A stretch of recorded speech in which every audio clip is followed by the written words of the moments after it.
L'ombre effacée. Un l'oubliait. Elias Mersenne sortait tout juste de 2 semaines d'enfer en Asie de l'Est. La mission avait été claire. Infiltrer un réseau clandestin de contrebande technologique opérant depuis les zones grises de Hong Kong. Après des nuits blanches, des fausses identités épuisées et une extraction musclée sous un orage tropical, il ne rêvait que d'un retour au calme. L'avion avait atterri à l'aube et Paris s'éveillait sous une fine bruine lorsque le taxi le déposa devant le siège de la Sepia. Une architecture sobre, imposante, dissimulée derrière des façades anodines du 15e arrondissement. Elias pénétra dans l'atrium du bâtiment, balayant d'un regard machinal les visages familiers. Quelques collègues qu'il reconnut à peine lui adressèrent un sourire distrait, plongés dans leurs propres préoccupations. Habitué à l'ambiance feutrée des services secrets, il ne se formalisa pas de leur détachement. Mais lorsqu'il présenta son badge au scanner de sécurité, un bip strident retentit, accompagné d'un message froid. Accès refusé. Identité non reconnue. Un froncement de sourcils se dessina sur son visage fatigué. C'était une erreur, pensa-t-il, un bug informatique. Il fit signe à l'agent de sécurité en faction derrière le poste de contrôle. « Gérald, c'est moi Mersenne. Tu peux régler ça ?» L'homme, un colosse chauve qu'Elias connaissait depuis des années, le scruta comme s'il s'adressait à un inconnu. « Désolé, monsieur.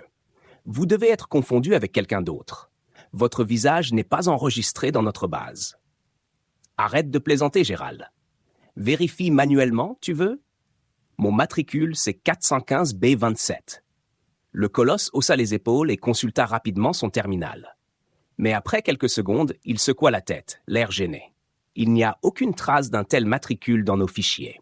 Vous feriez mieux de contacter votre service de ressources humaines. » Elias recula, abasourdi. Était-ce une forme de test ?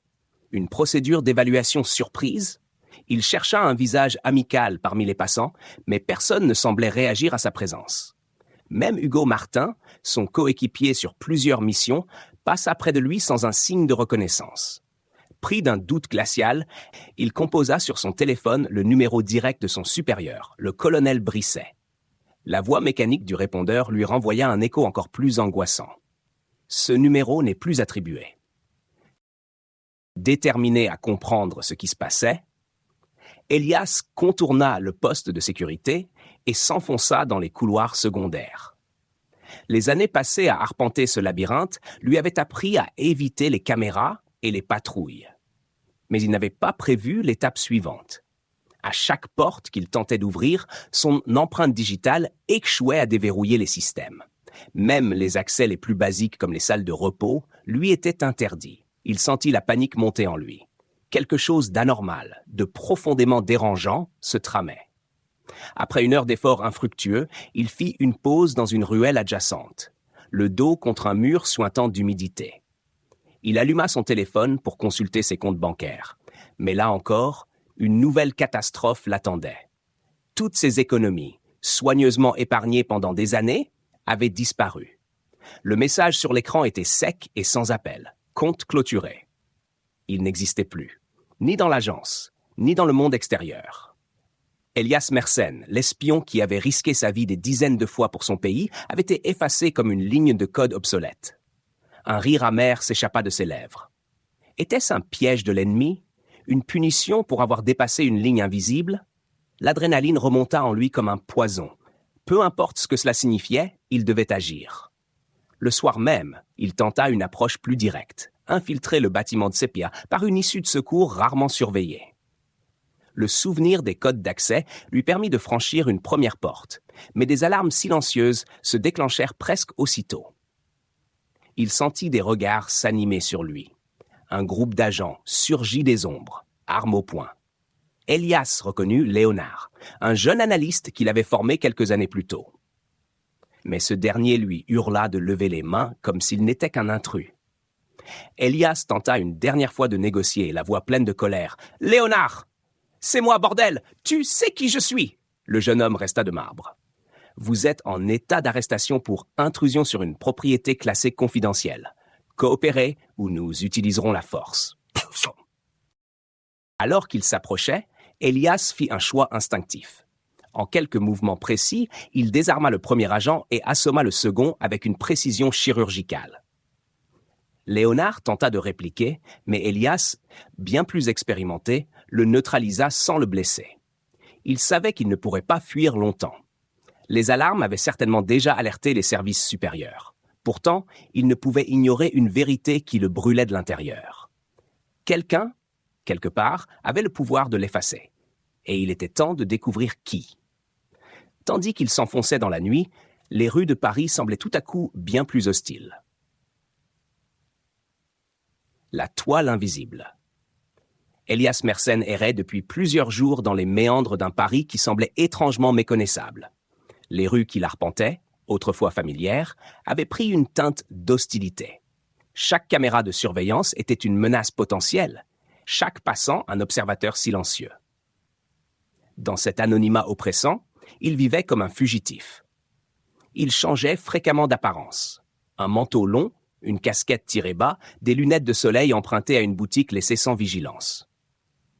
Chaque nuit, il trouvait refuge dans des lieux oubliés, des bâtiments abandonnés où les rats semblaient être ses seuls alliés. Mais le danger constant n'était rien comparé à la solitude glaciale qui pesait sur lui. Sa seule piste était une adresse griffonnée sur un bout de papier retrouvé dans la doublure de son sac de voyage. Daria, une ancienne analyste de la CIA, en cavale depuis 5 ans, semblait être la seule personne susceptible de comprendre ce qu'il vivait. Elias l'avait connue autrefois, une femme brillante, mais jugée paranoïaque par ses pairs.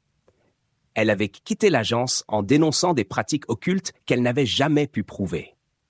À l'époque, il avait douté d'elle, comme tous les autres. Aujourd'hui, il espérait qu'elle l'accepterait malgré tout. C'est dans un squat délabré de Montreuil qu'il la retrouva. L'immeuble était un enchevêtrement de murs tagués et d'odeurs de moisissure. Lorsqu'il frappa à la porte marquée d'un signe ésotérique, une voix féminine lui répondit sèchement. « Dégage, qui que tu sois !» Daria, c'est Elias, Mersenne. Un silence s'installa. Puis la porte s'ouvrit brusquement. Une femme aux traits tirés, les cheveux noués en un chignon négligé, l'observa d'un air méfiant. Elle tenait un pistolet dans sa main droite, mais elle ne le pointait pas sur lui. « Mersenne ? Alors toi aussi, ils t'ont effacé. » Elle le laissa entrer dans une pièce minuscule encombrée de vieux moniteurs et de câbles. Des cartes, des dossiers et des coupures de journaux recouvraient chaque surface. Elias s'effondra sur une chaise bancale, tandis que Daria restait debout, les bras croisés. « Tu sais ce qui se passe ?» demanda-t-il enfin. « Je sais que ça commence toujours comme ça. Une mission anodine, un retour à la maison, et soudain, plus rien. Pas de traces, pas d'identité, juste le vide. Qui sont-ils ? Ils s'appellent l'Atrium, une cellule clandestine qui opère dans l'ombre de Sepia. Leur spécialité, effacer des gens. Pas seulement des espions, mais des politiciens, des journalistes, des activistes. Tous ceux qui menacent leurs intérêts. Elias sentit un frisson parcourir son échine. Il avait déjà entendu des rumeurs sur des opérations noires menées par des factions internes, mais jamais à une telle échelle. Pourquoi moi ? Je ne représente aucune menace pour eux. Pas encore, répondit-elle en haussant les épaules. Mais tu es un pion sur leur échiquier.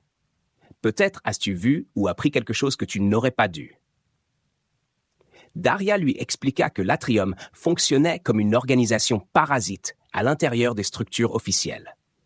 Une toile invisible d'agents infiltrés dans les agences de renseignement, les gouvernements et même les grandes entreprises technologiques.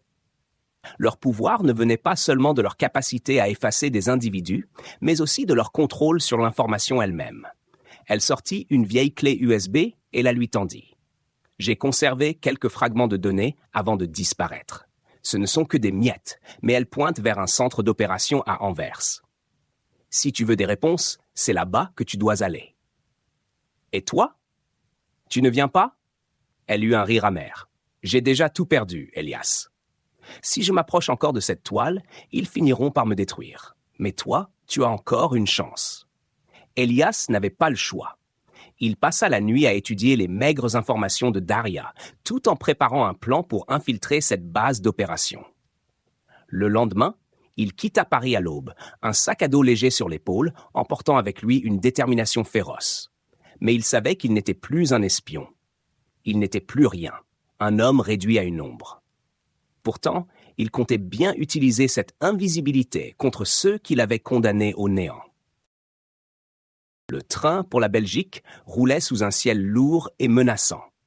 Chaque arrêt, chaque contrôle de billets était une nouvelle épreuve, car il savait que sa description pouvait déjà circuler dans les réseaux internes.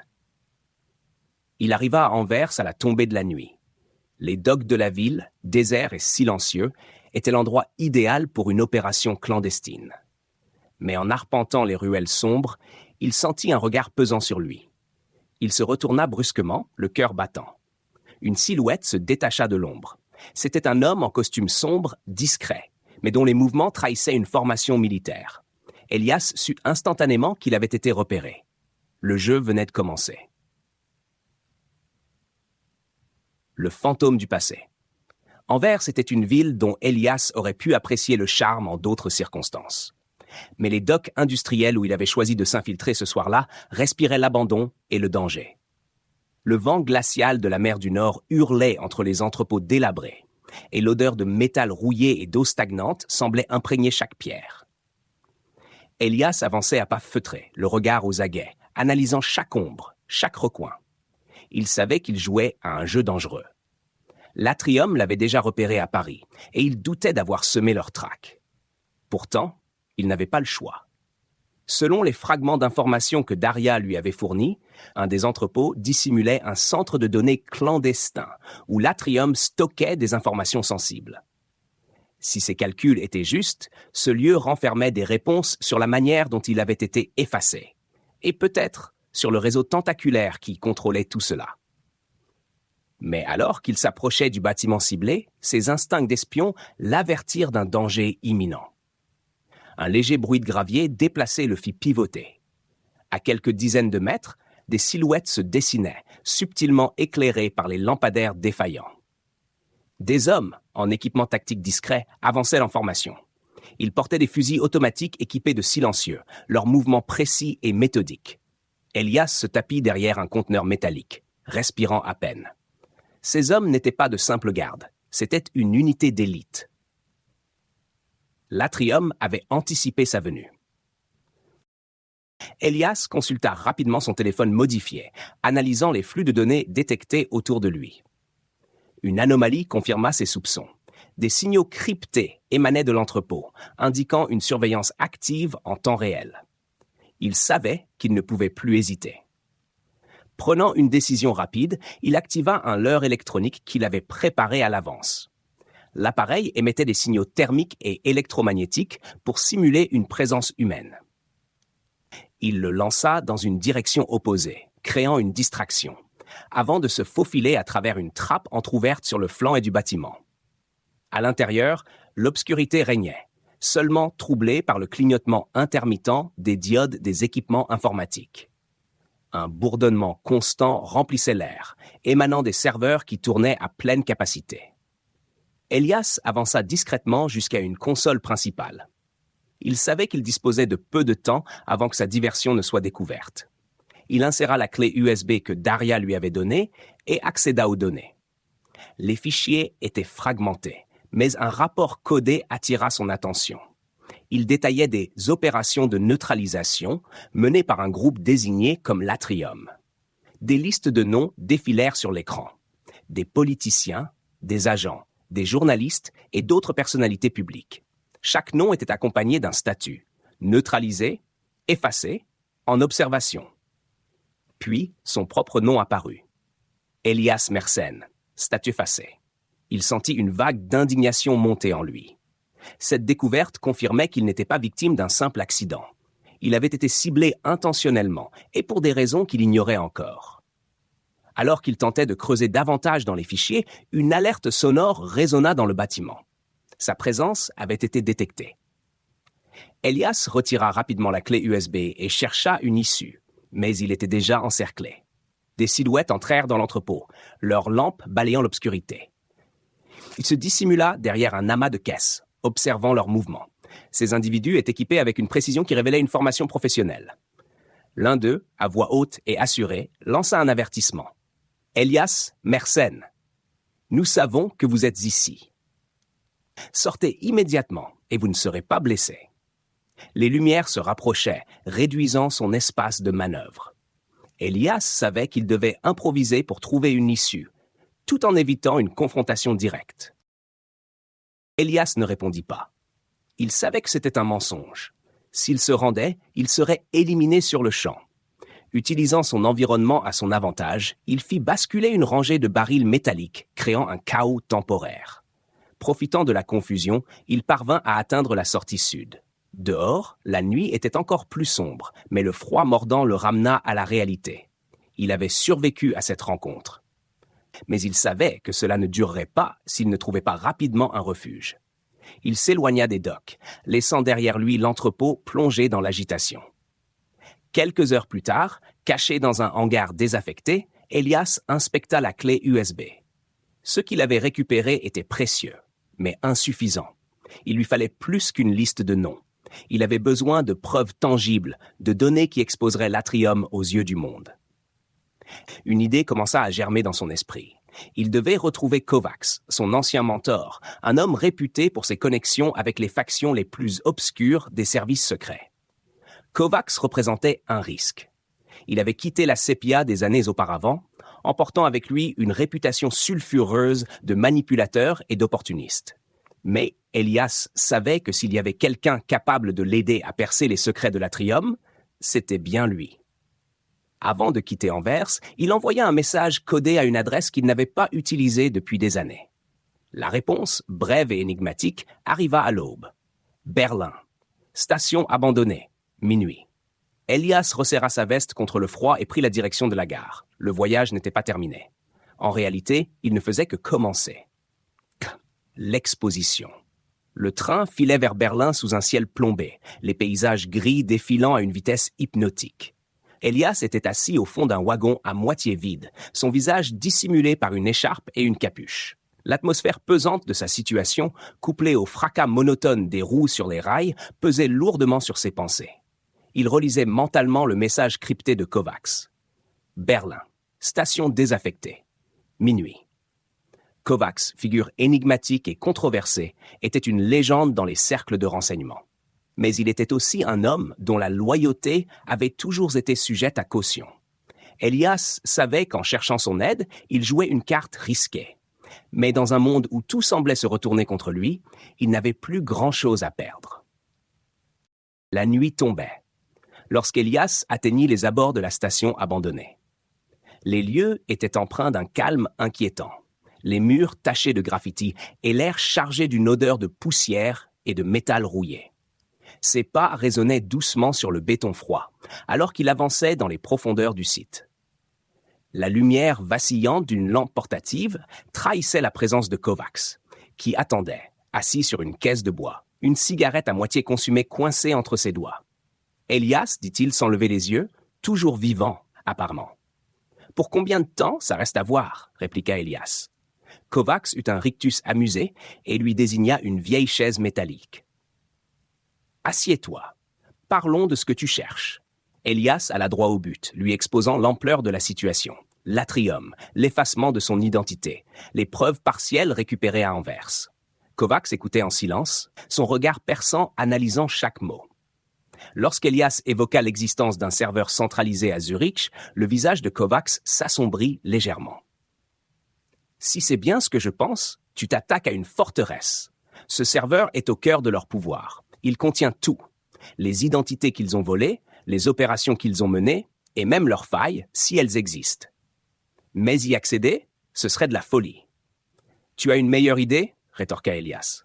Kovacs resta silencieux un moment, puis hocha la tête. « Peut-être pas meilleure, mais plus réaliste. Tu vas avoir besoin d'un allié, quelqu'un qui sait comment exposer une organisation aussi vaste. Tu devrais parler à Anna Keller, une journaliste. Elle s'est approchée de l'Atrium il y a quelques années, et ça lui a coûté cher. Mais elle connaît leur fonctionnement. » Quelques heures plus tard, Elias rencontrait Anna dans un café discret du quartier de Kreuzberg. La journaliste, une femme à l'air fatiguée mais déterminée, écouta son récit avec un calme presque déconcertant. À la mention du serveur central et de ce qu'il pourrait contenir, elle fronça les sourcils. « Vous comprenez que c'est une mission suicide, dit-elle en croisant les bras. Vous avez déjà perdu beaucoup à cause d'eux, répliqua Elias. Si on réussit, on les expose au grand jour, et vous récupérez ce qu'ils vous ont pris. Après un long silence, Anna hocha la tête. Très bien, mais je fixe mes limites. Si ça devient incontrôlable, je me retire. Ils commencèrent à élaborer un plan, mais leur calme fut de courte durée. 2 jours plus tard, alors qu'ils finalisaient leur stratégie dans un bâtiment désaffecté près du métro berlinois, une menace inattendue se manifesta. Des bruits de pas précipités résonnèrent dans les couloirs, suivis par des voix basses et organisées. « On nous a trouvés » chuchota Anna, son visage pâlissant. Elias n'hésita pas. Il attrapa un vieux sac contenant leurs documents et la poussa vers une sortie de secours repérée plus tôt. Des hommes vêtus de noir, clairement entraînés, pénétrèrent dans la salle. L'un d'eux cria un ordre, mais Elias et Anna avaient déjà commencé à s'éloigner dans le dédale des tunnels. La poursuite était haletante. Chaque détour semblait les rapprocher d'un piège. Chaque ombre pouvait cacher un adversaire.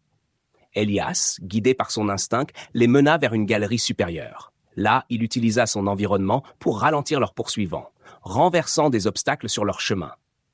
Quand ils atteignirent finalement un escalier débouchant sur la surface, le souffle court, Elias s'arrêta pour vérifier leur situation. Anna le regarda, les yeux brillants d'une étrange combinaison de peur et d'excitation. « C'était quoi ça? Une répétition générale pour Zurich ?»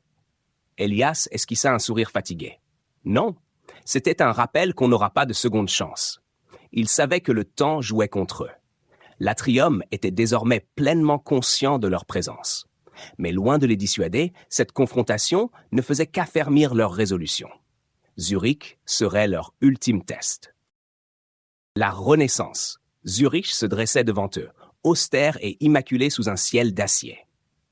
La ville, connue pour son calme et sa rigueur, dissimulait dans ses entrailles un secret d'une portée inimaginable.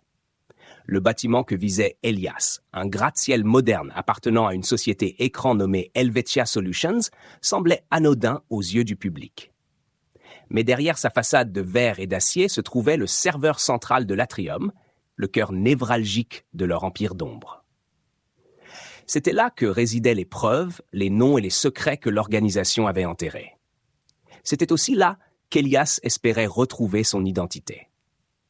Le plan, élaboré en collaboration avec Anna Keller, était à la fois ambitieux et désespéré. Ils avaient obtenu l'aide d'un petit groupe de militants technologiques, convaincus par la journaliste de la gravité de la menace que représentait l'Atrium. Leur rôle serait de pirater les systèmes périphériques de sécurité, créant une fenêtre de quelques minutes pour qu'Elias puisse s'infiltrer. Pendant ce temps, Anna se chargerait de distraire les autorités locales en publiant en temps réel des documents explosifs récupérés par Elias à Anvers, attirant l'attention loin de l'immeuble. La nuit de l'opération, un silence oppressant régnait sur les lieux. Elias, habillé comme un employé de maintenance, se fondit dans l'obscurité des ruelles adjacentes. L'entrée principale était trop bien gardée, mais Daria, qui avait finalement décidé de les accompagner, avait identifié une issue secondaire menant au sous-sol technique. « Tu es sûr de toi ?» demanda-t-elle, son visage marqué par la tension. « Non », répondit Elias avec un demi-sourire. « Mais je n'ai pas d'autre choix. » Ils échangèrent un regard, un mélange d'appréhension et de détermination, avant qu'Elias ne s'enfonce dans les entrailles du bâtiment.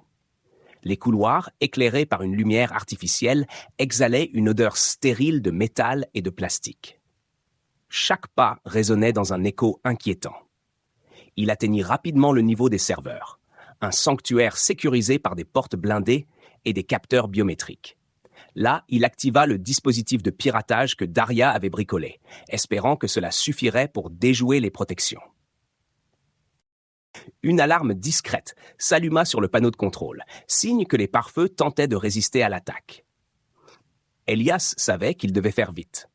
Il inséra une clé USB dans le terminal principal, téléchargeant autant de données qu'il pouvait en quelques minutes précieuses.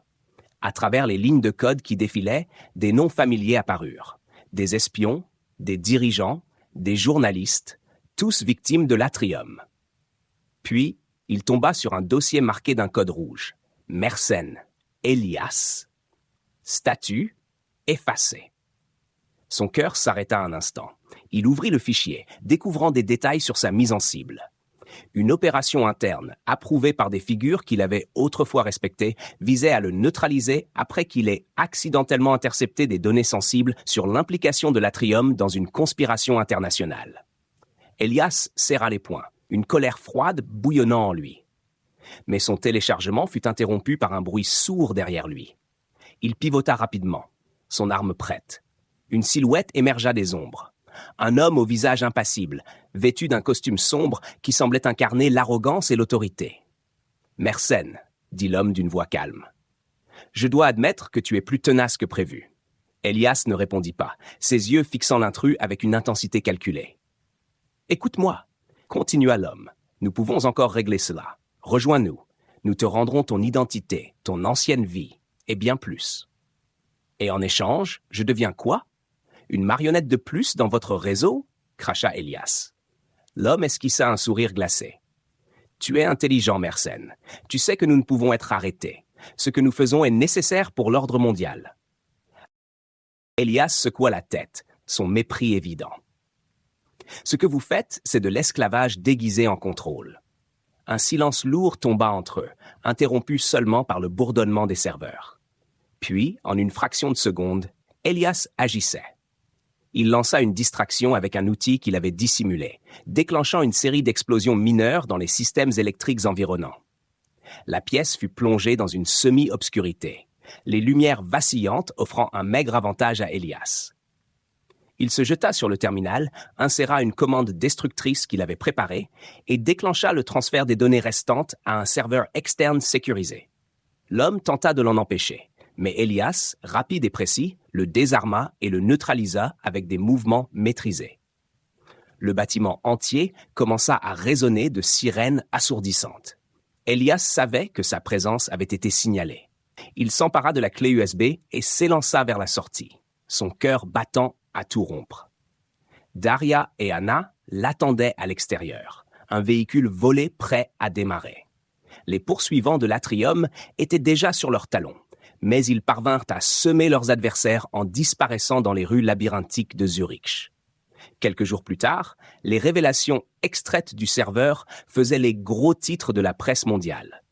Des figures de premier plan, jusqu'ici intouchables, étaient publiquement accusées de corruption et de complot. L'Atrium, bien que frappé durement, restait en partie dans l'ombre, mais son aura d'invincibilité était brisée. Elias, lui, savait qu'il ne pourrait jamais retourner à une vie normale. Il vivrait désormais comme un fantôme, traqué mais libre, avec la satisfaction d'avoir frappé là où cela comptait. Tandis qu'il contemplait l'aube naissante depuis une cabane isolée dans les montagnes suisses, il se jura de ne jamais cesser de lutter contre les forces qui cherchaient à effacer l'humanité pour le contrôle. Pour la première fois depuis des semaines, il sourit. Il existait.